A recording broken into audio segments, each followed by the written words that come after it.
Good morning everyone. Una sa lahat,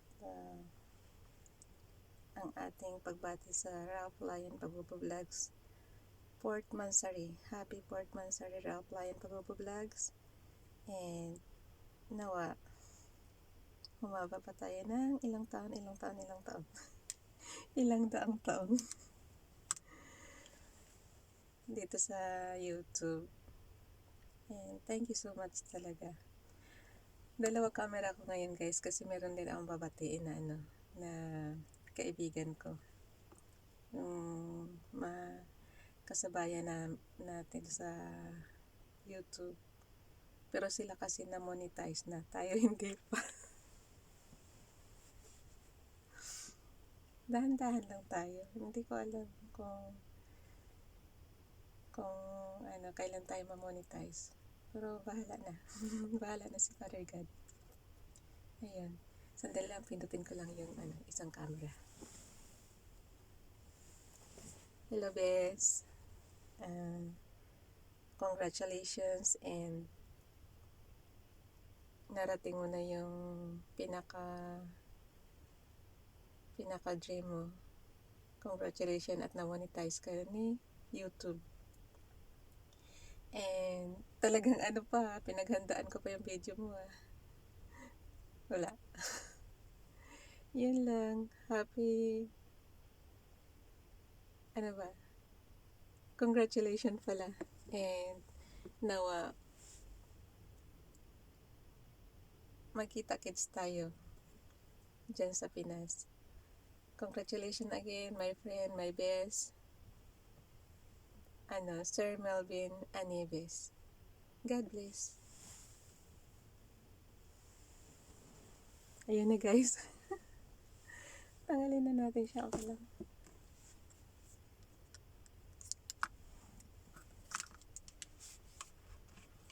Magsuot na tayo sa salamin kasi hindi ko na makikita. Ayan. Kasi magbabasa na tayo, kaya nagsuot na tayo sa salamin.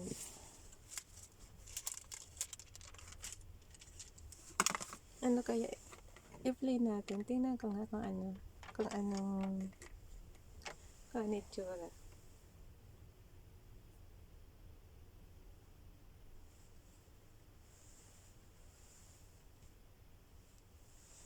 Yes. Congratulations and narating mo na yung pinaka-dream mo. Congratulations at na-monetize ka ni YouTube. And talagang pinaghandaan ko pa yung video mo Wala. Yun lang. Happy congratulations pala. And nawa magkita-kits tayo dyan sa Pinas. Congratulations again, my friend, my best. Sir Melvin Anives. God bless. Ganda. Ipapasa natin yun sa kanya mamaya. Dito tayo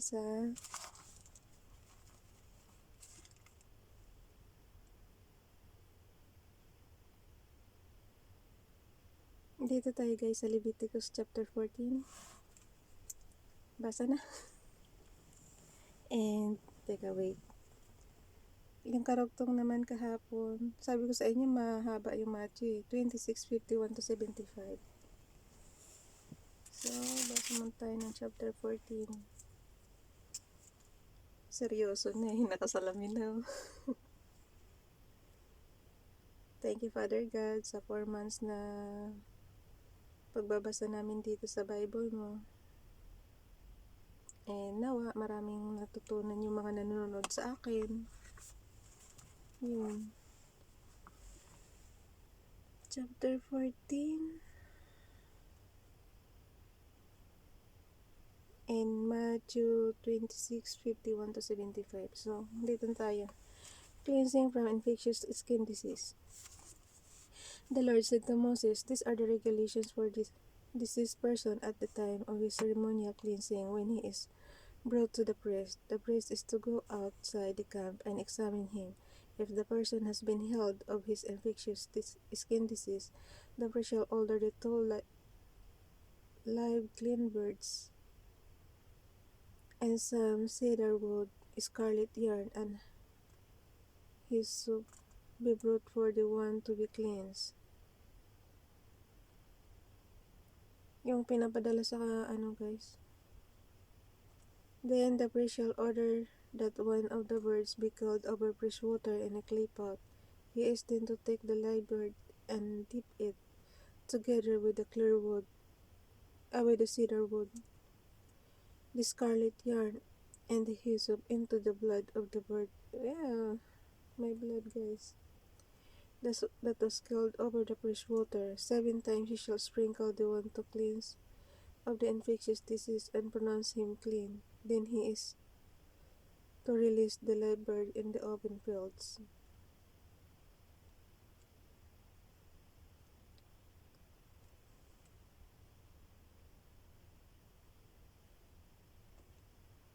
Hindi pa ba yun namatay? Naanuhan na ng dugo?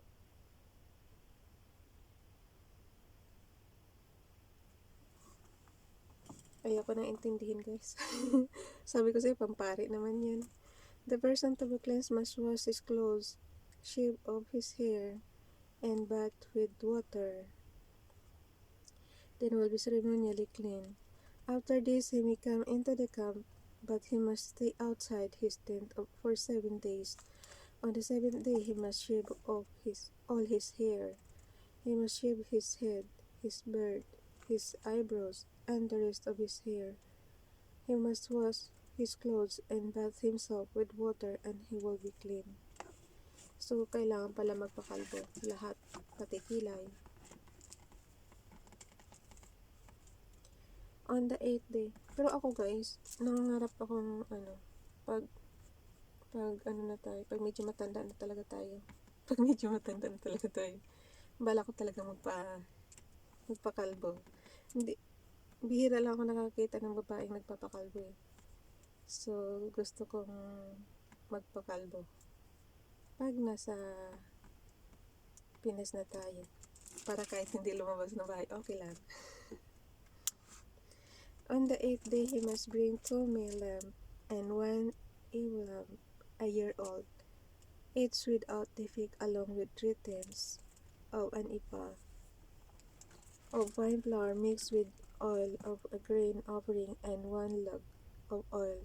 The priest who pronounced him clean shall present both the one to be cleansed and his offerings before the Lord at the entrance to the tent of meeting.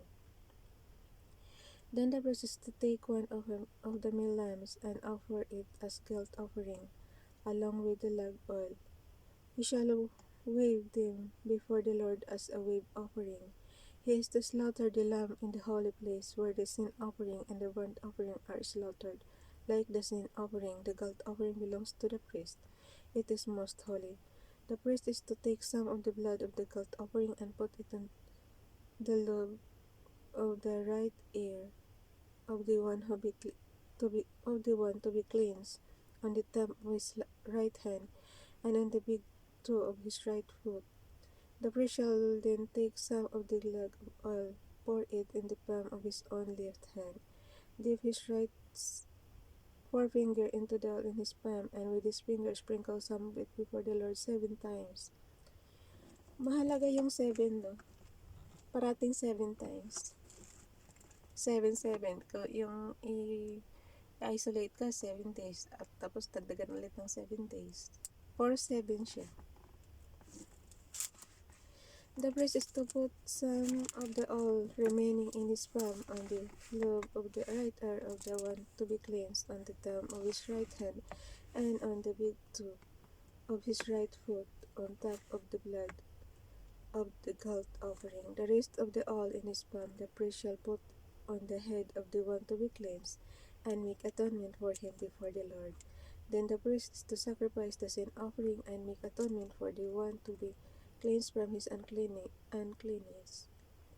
After that, the priest shall slaughter the burnt offering and offer it on the altar together with the grain offering, and make atonement for him, and he will be clean.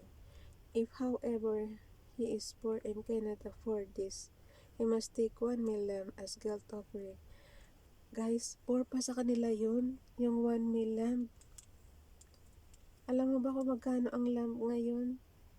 Nakalagay, if however he is poor. So, ibig sabihin, mayayaman talaga yung mga tao ng araw. Nakita niyo yan? Mahirap pa sa kanila yung yung magdala ka ng lamb. If, however, he is poor and cannot afford this, he must take 1 male lamb as a guilt offering to be waved to make atonement for him. Grabe, Lord. Napakayaman pala ng araw. Ito na yung pinakamahirap sa kanila, guys. Ang magdala ng lamb. Together with a tenth of an ephah of the flour mixed with oil, or grain offering a log of oil, and 2 cloves of 2 young pigeons, which he can afford, one for a sin offering and the other for a burnt offering. On the 8th day he must bring them for his cleansing to the priest at the entrance to the tent of meeting before the Lord. The priest is to take the lamb of the guilt offering together with the log of oil, and wave them before the Lord as wave offering. He shall slaughter the lamb of the guilt offering, and take some of its blood, and put it on the lobe of the right ear of the one to be cleansed, on the thumb of the right hand, and on the big toe of his right foot. The priest is to pour some of the oil. Makakabisado ko na to kung saan ilalagay sa tainga, sa right ear daw, tapos doon sa thumb natin sa right hand, tapos doon sa big toe, doon sa right foot. Puro sa right. Sa right ear, sa right hand, sa right toe, big toe. Ayun, tandaan nyo yan, guys. Pero ayaw ko, kadiri yung kadiri yung blood.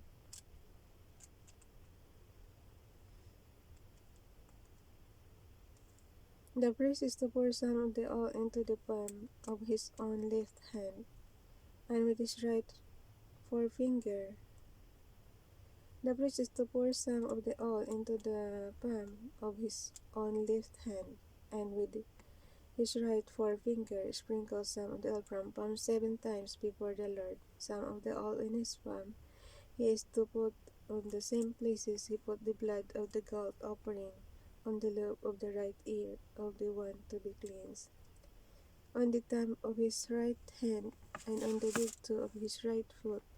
The rest of the oil in his palm the priest shall put on the head of the one to be cleansed, to make atonement for him before the Lord.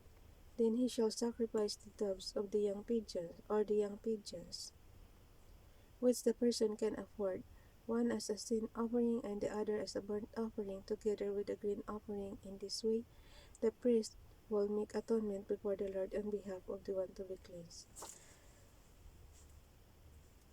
Pagod. Inom muna tayo tubig. Doon tayo sa 32 mamaya.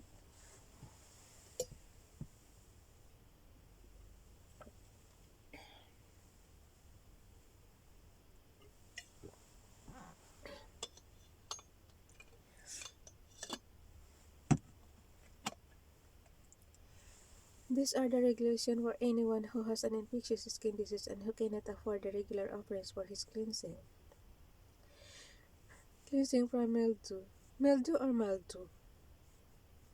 Bahala kayo, guys, magbasa kung paano niyo basahin yan. M-I-L-D-E-W. Pero nabasa ko yan. Ano pala yan? Yung, alam mo yung patsi-patsi sa yung parang white fungal siya.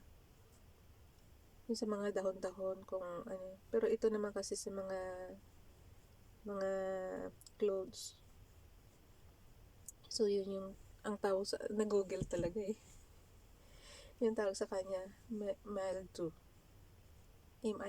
M-I-L-D-E-W. The Lord said to Moses and Aaron, when you enter the land of Canaan, which I am giving you as your possession, and I put a spreading mildew in a house in that land, the owner of the house must go and tell the priest, I have seen something that looks like mildew in my house.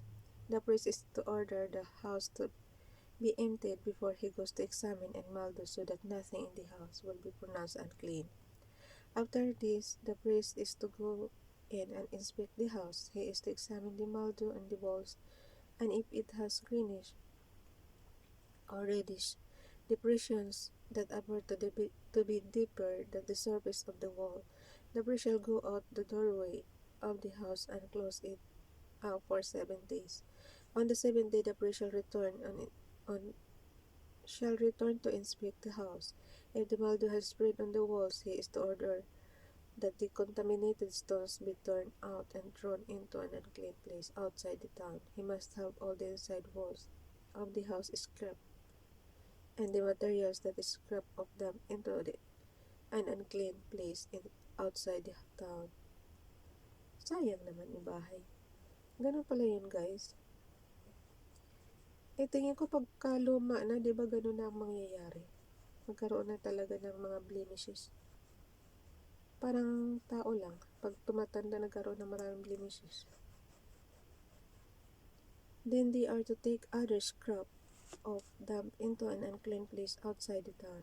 Then they are to take the other stones. Mali.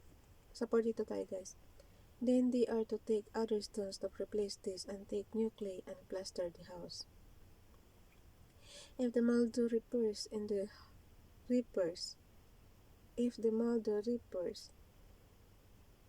house after the stones have been torn out.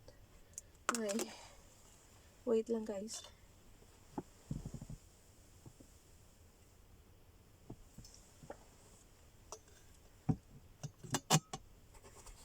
Napagod na. Sarap. Sabi ko sa'yo, pag mahaba, hindi kaya.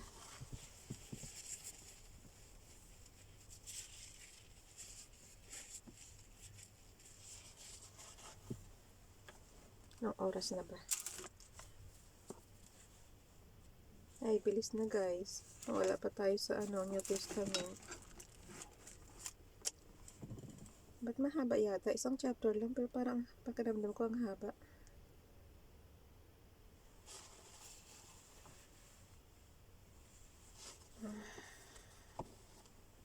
If the mildew reappears in the house after the stones have been torn out and the house scrubbed, and plastered, the priest is to go and examine it, and if the mildew has spread in the house, it is a destructive mildew. The house is unclean. It must be torn down, its stones, timbers, and all the plaster, and taken out of the town to an unclean place. Anyone who goes into the house while it is closed up will be unclean till evening. Anyone who sleeps or eats in the house must wash his clothes. But if the priest comes to examine it, and the mildew has not spread after the house has been plastered, he shall pronounce the house clean, because the mildew is gone. To purify the house, he is to take 2 birds and some cedar wood, scarlet yarn, and hyssop. Ganun. Nakakatanggal yung guys. Yung 2 birds, cedar wood, scarlet yarn, and hyssop. I-google ko yung hyssop mamaya. Hissop. I-google natin yan. Hindi ko alam yan eh.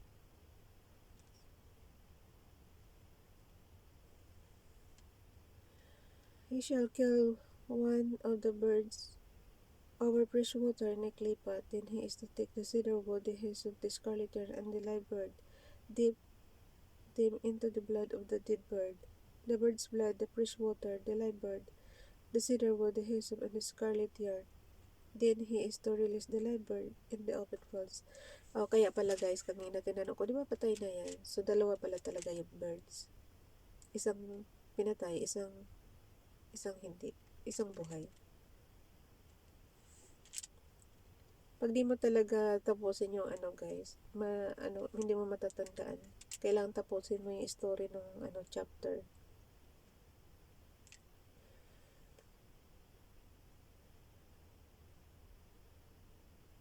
In this way, nakalagay na siya in the open for outside the town. In this way, he will make atonement for the house, and it will be clean. These are the regulations for any infectious skin disease, for an itch, for mildew in clothing or in house, and for a swelling, a rash, or a bright spot, to determine when something is clean or unclean. These are these are the regulations for infectious skin disease and mildew. O, tapos na. Yun. Doon na tayo guys sa sa New Testament na tayo. Okay. Matthew.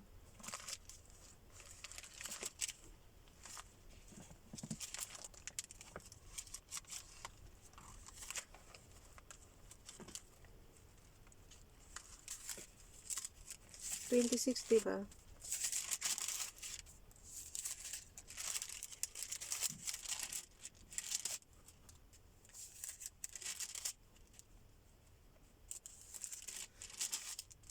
Excuse me. 51 to 75.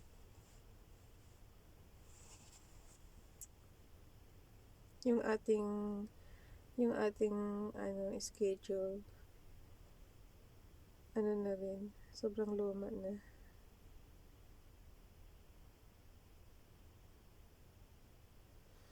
$26.51 to 75. Tama, ito yung lumagpas ako kahapon guys eh. So, 26.51 to 75. Hindi makakalaing makakaabot ng 4 months reply yun, Actually, bukas pa guys, February 4. February 3 lang tayo ngayon sa totoong Pero pang February 30 na yung binabasa natin. Kaya lang, binati ko na si Ralph ng 4 months. Happy 4 months. Ang tanong guys, mamonetize kaya tayo? Positive lang. 4 months. Happy 4 months, sorry, Ralph Lion. Binati talaga dito sa Bible, Ralph Lion. Pag-vlogs. Good luck, good health, and God bless. Yun lang. 51 to 75.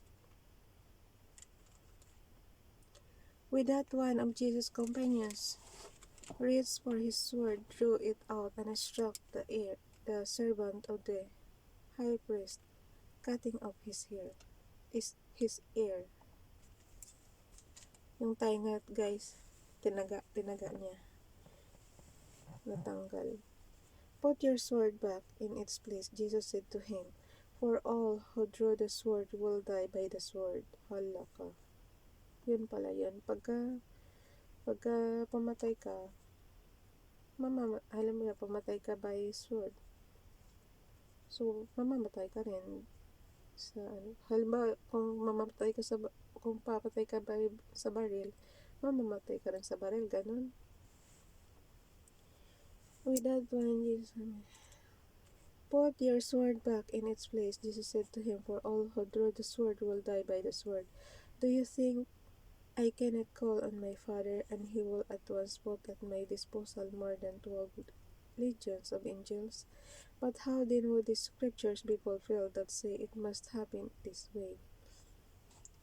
So para masunod daw yung kasulatan sa scriptures. At the time, Jesus said to the crowd, am I leading rebellion that you have come out with swords and clubs to capture me? Every day I sat in the temple courts teaching, and you did not arrest me, but this has all taken place that the writings of the prophets might be fulfilled. Then the disciples deserted him and fled. Caiaphas questions Jesus. Those who had arrested Jesus took him to Caiaphas, and high priest, where the teachers of the law and the elders have assembled. But Peter followed him at a distance, right up to the courtyard at the high priest. He entered and sat down with the guards to see the outcome. The chief priest and the whole Sanhedrin, Sahedrin.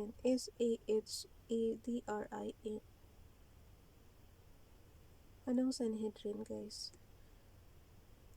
The whole Sanhedrin were looking for false evidence against Jesus so that they could put him to death. I-google ulit natin yun mamaya. But they did not find any, though many false witnesses came forward. Finally, two came forward and declared, "This fellow said, I am able to destroy the temple of God and rebuild in 3 days." Oh, sinabi niya yun? Then the high priest stood up and said to Jesus, Are you not going to answer? What is this testimony that these men are bringing against you? But Jesus remained silent. The high priest said to him, I charge you under oath. Ganon pala nung araw, guys, no? Pero mo yung priest, ang laki ng ano nila, ng katungkulan nila sa community nila. Pero mo, priest na sila, tapos doktor pa sila pagka may mga mayroong skin diseases. Tapos ngayon naman sa panahon ni Father God, ay ni Jesus. Sa panahon naman ni Jesus, ano naman sila? Parang judge. Ayan, nakalagay. I charge you under oath by the living God. Tell us if you are the Christ, the Son of God. Yes, it is, as you say, Jesus replied. Tell us if you are the Christ, the Son of God. Yes, it is, as you say, Jesus replied. But I say to all of you, in the future you will see the Son of Man sitting at the right hand of the Mighty One and coming on the clouds of heaven. Then the high priest tore his clothes and said, He has spoken blasphemy. Why do we need any more witnesses? Look now, you have heard the blasphemy. What do you think? He is worthy of death, they answered. Then they spit in his face and struck him with their fists. Others slapped him and said, Prophesy to us, Christ. Who hit you? Peter denies knowing Jesus. Now Peter was sitting out in the courtyard and a servant girl came to him. You also were with Jesus of Galilee, she said. But he denied it before them all. I don't know what you are talking about, he said. Then he went out to the gateway where another girl saw him and said to the people there, This fellow was with Jesus of Nazareth. He denied it again with an oath. I don't know the man. After a little while, those standing there went up to Peter and said, Surely you are one of them, for your accent gives you away. Then he began to call down curses on himself and he swore to them, I don't know the man. Grabe. Immediately a rooster crowed. Then Peter remembered the word Jesus had spoken. Before the rooster crows, you will disown me 3 times. And he went outside and wept bitterly. The Council of Religious. Bukas na to, guys. Chapter 27. Thank you again. Bye everyone. Happy 4th Mansari again. Rapline Pag-vlogs. And nawa mahaba pa ang lalakbayin natin. Magsama-sama pa tayo hanggang sa walang hanggan. Amen.